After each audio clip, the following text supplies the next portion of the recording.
Yes, no storm talk today. I thought you guys need a little bit of a break, right? I can tell Nikki's excited. No ominous storm talk. Sean's excited about the music. Hey, it's one of my favorite music tracks that we do for the year, other than, of course, Snow Talk.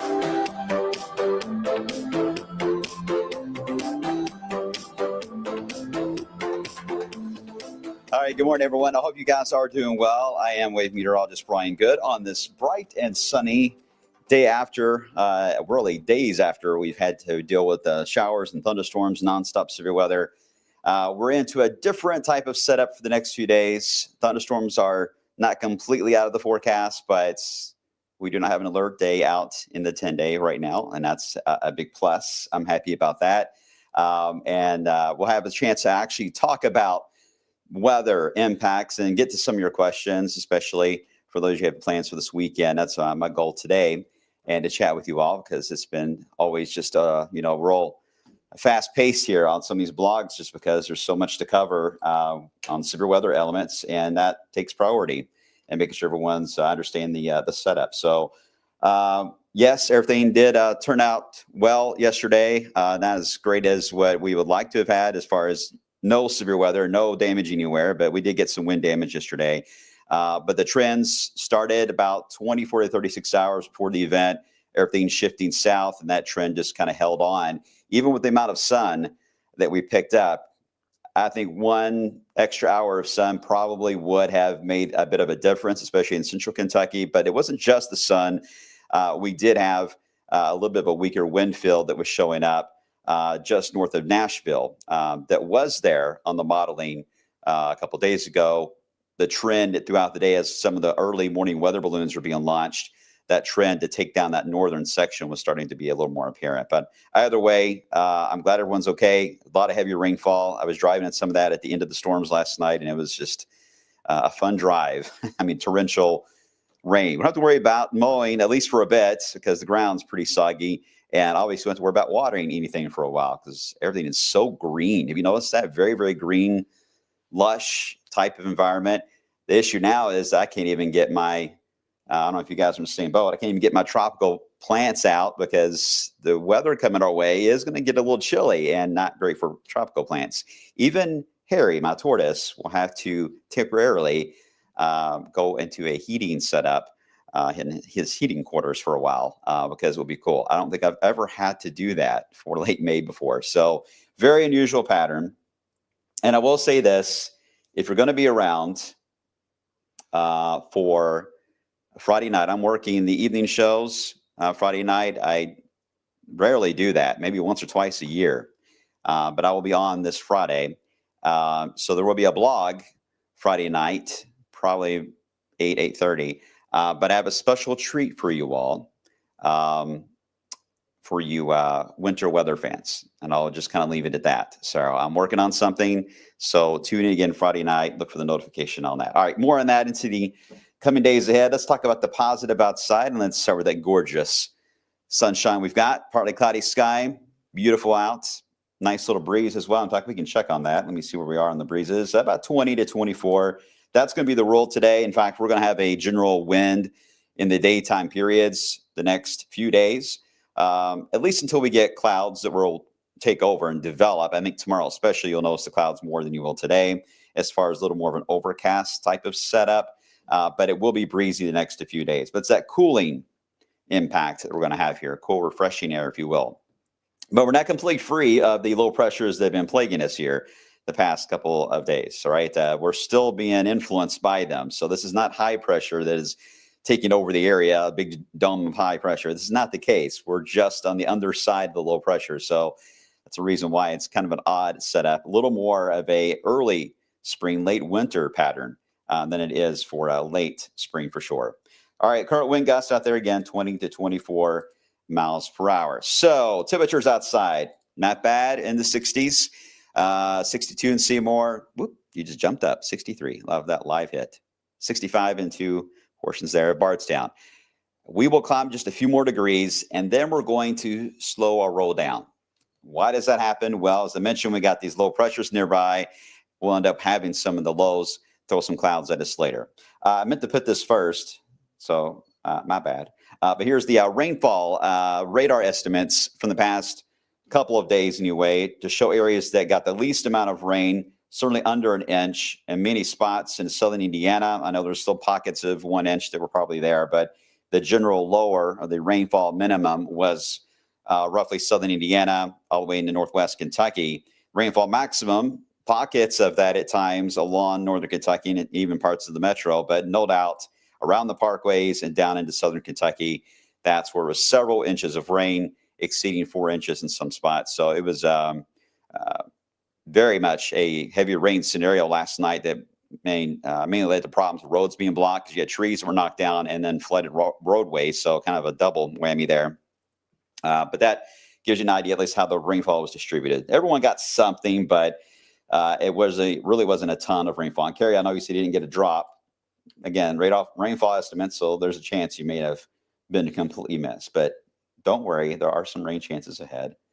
Okay, so I'll come to your questions here in a second. I know you guys got a lot on the long term. I'll get to that. Here's a closer look at the metro, by the way. And again, you see that trend. Southeast areas, a little more on the higher on the rainfall total side. Okay, let's get back to the satellite. What a pretty satellite. I love visible satellites.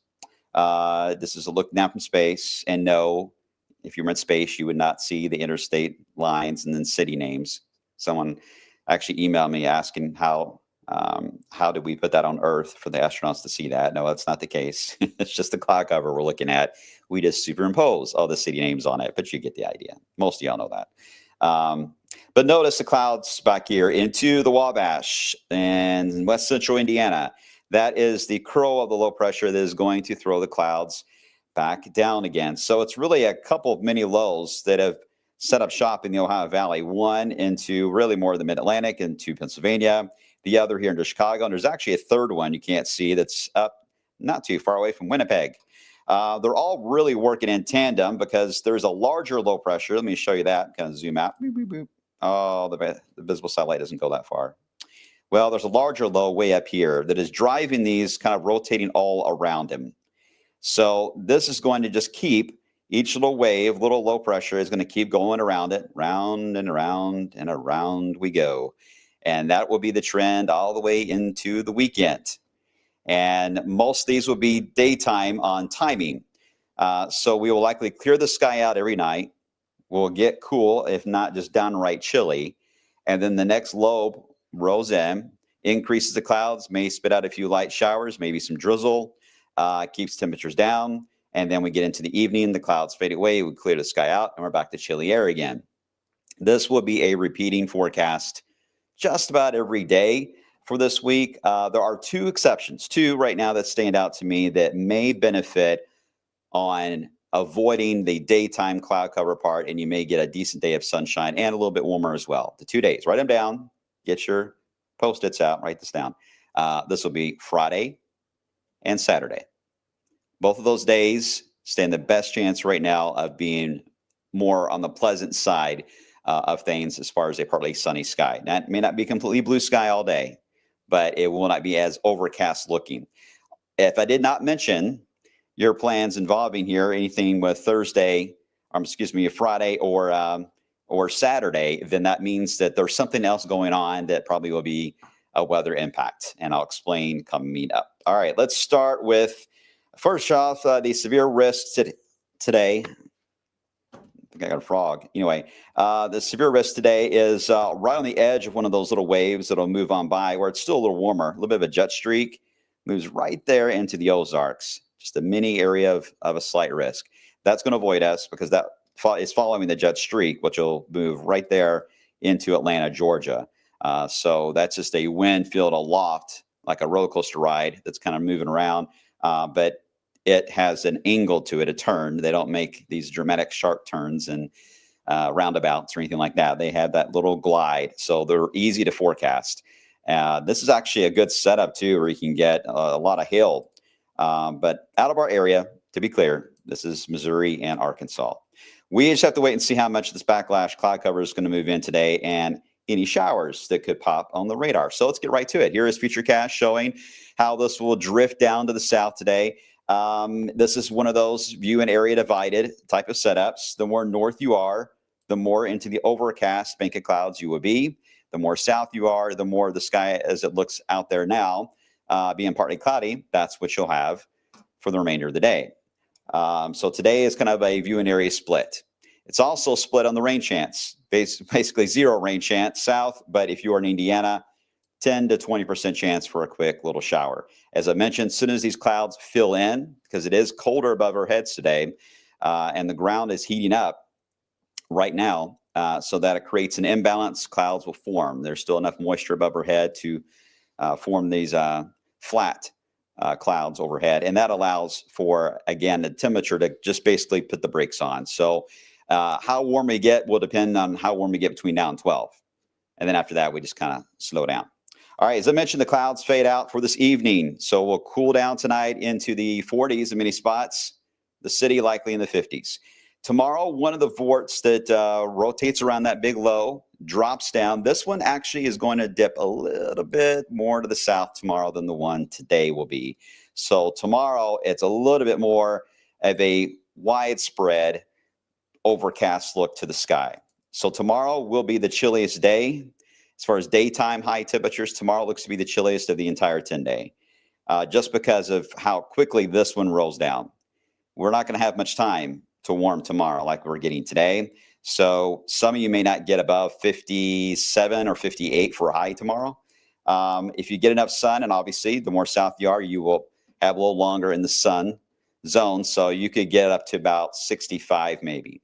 But a relatively cool day, and there will be more showers. I think all areas have a chance at a shower or pockets of drizzle for tomorrow. If you're planning a day to do housework or to stay inside or go see a movie with family, Anything really indoors, go shopping or something. Tomorrow is actually a good day for that because it will not be one of those bright sunny days. So it'll be kind of an overcast and cool day. Not a winter coat. You won't need the parka. Okay. But it will be certainly a cooler setup for your Thursday. All right. That fades away. But here's the one little asterisk I got to mention here. Because tomorrow is the coolest day in the 10-day, when we clear the sky out, remember, we clear them out each night. When we clear the sky out this time, well, we didn't gain anything during the day tomorrow. So our drop will be a little bit more dramatic as we head into Thursday night, early Friday. Louisville, in fact, should have no problem getting in the lower 40s. And there are a lot of models that are spitting out 36, 37s across parts of Indiana. Now, you get to about 36, you're starting to talk about frost. The good news is, I think that we call it a boundary layer, is warm enough. The ground temps are warm enough that I don't see that being an issue. It would be a big headline. One of the later frosts I can ever recall actually happening. I know we had a cool shot before, but I want to say it was a midsummer cool shot, 2004. I was working in Bowling Green at the time at WBKO, but I think it was August in 2004. We dropped in the 30s. Anyway, no, I'm not calling for frost, but it is going to be a chilly Friday morning. It's the last day of school, right? Friday for a lot of kids. So yeah, a lot of kids will be like, oh, come on, really? Last day of school and we're going to have to wear sweaters. But it will be a chilly start. But remember, Friday is one of the 2 bonus days that I mentioned that we'll get. So we will start off cool, but we will warm up decently in the afternoon. Yeah, there's a chance still a small chance for shower, but I still think this is the better looking day, this day and Saturday, to get more of a partly sunny sky. So we'll bounce rapidly from morning to night on Friday. So Friday is kind of a dress in layers kind of a day. And I think this will repeat again on Friday night. We'll get cool. And then as we get into early on Saturday, the model stops there. But Saturday, I think we can easily get into the 70s. I'll show you the 10-day here in just a second. Any questions on where we're at on this part of the forecast up through Saturday? Saturday, I think, will be about 74, just FYI. If you're good, type 1 minus 3 plus 2. 1 minus 3 plus 2, if you're good. So to get some of your questions. Adam, seems like a good weekend to see the last Mission Impossible movie. Has anyone seen that yet? I've kind of heard mixed reviews on that. I haven't seen many movies. I did go see Sinners, and I really liked Sinners. I'm a horror movie fanatic, so that really, it was terrifying. All right, everyone's paying attention. All right, good. Let's see. Hey, Carrie, what'd you say? Is there a bunch of lows somewhere that doesn't mean there are a bunch of highs somewhere? You're right. We just don't talk about the highs. The highs are boring. We don't talk about high pressures. We always focus on the lows. But yes, most of that's to the south. Angie, all right, Angie put 0. All right, there we go. Rain chances on Saturday, April, at the very, very low end. And I don't think we have a day without a rain chance showing up. So I want to be clear on that. While Friday and Saturday, again, I think are the better looking days, that doesn't mean there are 0 rain chances. It just means there will be the better looking days on being partly cloudy versus overcast. So I'll make sure I clarify on that. With this much of a repeated round of lobes coming down, you can't take the rain chance out completely, unfortunately, but it's going to be very, very isolated and nothing overly heavy either. So that's a plus. All right, that gets us through the start of the holiday weekend. But now we got to talk about the second half. And this is where things get a little bit more hectic here. All right, don't panic yet. Don't panic. Remember, I showed you those lows rotating around the bigger low into Eastern Canada. Well, there's going to be a squeeze play that's going to develop as one of those lows that rotates around is going to be moving right across Kansas into Missouri very early Sunday morning. As it does so, it is going to sense one weakness in our weather pattern that develops. And that is that the main big giant low that I drew in Eastern Canada is going to actually shift slightly to the north and east, an ever so slight shift. And this low pressure sees an opportunity to try then to slow down, dig as we call that, and try to gain a lot of moisture. And instead of going around the loop-de-loop like all the others have been doing, it will try to head a little bit more east than it does to the south. And that could slow it down, have time to pick up more moisture, and perhaps allow for a thunderstorm setup at some point Sunday and Memorial Day. But I got to caution you guys, because the flow going around this giant low is fast. The only way I see this scenario becoming a bigger problem for us is it has to slow down. If it doesn't slow down, it is going to be just a wave of rainfall, perhaps moderate rain, but it may be only a few hours of your Sunday, and we may be done with it. I may just move in and move on out without any major drama there. If the slow slows down, though, and tries to develop a low pressure, it will then try to zip right along I-64, and that would extend the rain chance all the way into Memorial Day. And depending on its track, because it would be I-64, it could have at least a strong thunderstorm potential on it on the southern side. So far, there's not a lot of data indicating severe. In fact, the CSU modeling is not really jumping on this full on. They got a hint of it in our southern counties, but nothing wild. And it's an unusual setup to really, on paper anyway, to get severe weather as it stands now. But I'm just telling you that what would have to happen for that to change? This would have to slow down and dig a bit more. Right now, there's not a strong signal for that. So I think at the moment, it's just going to be a wall of rainfall. Unfortunately, based on the timing of this, I do think at least Sunday, maybe Monday, but at least Sunday will have to be sacrificed to the weather gods for a round of rain. And it could be fairly heavy rain. I'm talking about, an inch to maybe inch and a half, maybe a little more, especially if there's lightning and thunder involved. Better chance for your thunderstorms on that southern side of it, Missouri down to Paducah. But we should be on the cooler side, but it'll be like a wall of rain that'll pass through on Sunday. And hopefully we can get it out of here on Monday. You can see how the Euro here is struggling. It doesn't know what to do. It moves it south, but doesn't know, wait a minute, maybe the low is still here. So then it tries to develop that low and then moves back over us on Monday. It's a messy setup. I don't want you guys to get too worked up on that. But it will allow for cooler weather too. Highs generally in the 60s. We really don't get back to where we were of 80 degrees for a while, as you'll see here into the 10-day. Okay, so I know not the best of news on that. The Indy 500, good question. That's right now. Let's see. Well, it's going to be close there. I think most of it should be south of IMS, but we'll watch it. I know it'd be far different than what they had to deal with last year with the severe weather, right? So I don't think that's going to be an issue this year, but there may be some rain impacts. But I think it's too early. It's only Wednesday. Give us a little more time on the Indy 500 part to kind of sort that out, because there is a chance it could just really wipe through here fairly quick early in the day, especially for Indy, and they may not have much to worry about after. Okay. Let me get to the 10-day, and then I'm going to run out here because I always say I'm not going to ramble forever, and I always do. Let me skip ahead. Where's the 10-day? 10-day. Where are you at, 10-day? There you are. All right. Let me show you the numbers so you get to some of your questions, and then we'll see how this looks tomorrow. Here's where we stand. We're going to go with 72 today, a bit cooler tomorrow. Again, I think tomorrow will be our cooler day just because of the more overcast dropping down of those clouds tomorrow in the drizzly scenario. We'll drop those lows into Friday morning. And then, again, we'll go with Friday and Saturday being the better looking days, but not without a rain chance.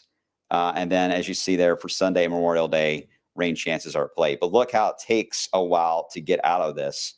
At some point next Thursday or Friday, we get back in the 70s, and then we'll try it again to the 80s. Will that lock in? I don't think it will. I thought it would, but and I'll get into this Friday night, but there's a reason why I think it probably won't. I think we're in for a very unusual summer this year. There's your teaser again for what's coming our way. But anyway, that's how we look. And I just answered that question for you. You're on the right mind track there on the extended. We do get back into warmer weather, but it'll be the first I think the first week of June will be warm. First week of June will be warm. I can't guarantee anything after that for now in comparison. Joe, I have a mandatory appearance. Mandatory, cousin's wedding in Boston this weekend.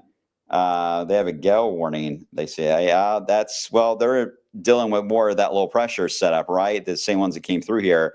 So, yeah, they're dealing with that more repeated round. But boy, the Northeast has had you think we've had it rough here. And we've had, don't get me wrong, but the Northeast has been really like an area without any sign of spring this year, it seems like. They're stuck in a very active and crummy setup, whether it's a drought to just cool weather. So they can't catch a break there. But travel safe. Travel safe. So basically Seattle, Washington. Yeah. Yeah. Sean, let's hear some Weather Channel stories. I'll tell you some Friday night. How about that? This time frame is a little tough for me to get into. I don't have as long as like Ryan and Kevin do in the evening. They can go on for like 3 hours. I don't have that luxury, unfortunately. But maybe Friday night I'll have a chance to tell y'all some stories. If you're here, I will tell you some stories. At least the ones that hopefully won't get me in trouble. Okay, you guys are awesome. Appreciate your support as always. Thanks for hanging tight with us to get through all this, whatever it was, this mess. Now we just got to help out our neighbors, get everything cleaned up for our friends. Certainly in Southern Kentucky. I mean, it's an EF4. It's you just don't have those very often, guys. So they're going to need a lot of help for a while. And let's hope that this weather doesn't disrupt a lot of those plans too much. But we do have a quieter stretch here for the next few days, guys. So that's some good news. So try to take advantage of that and relax and enjoy trying to get some walks in the evening. And remember, you're going to be dealing with some chilly air in the mornings. You'll need those bun warmers. See you on the flip side.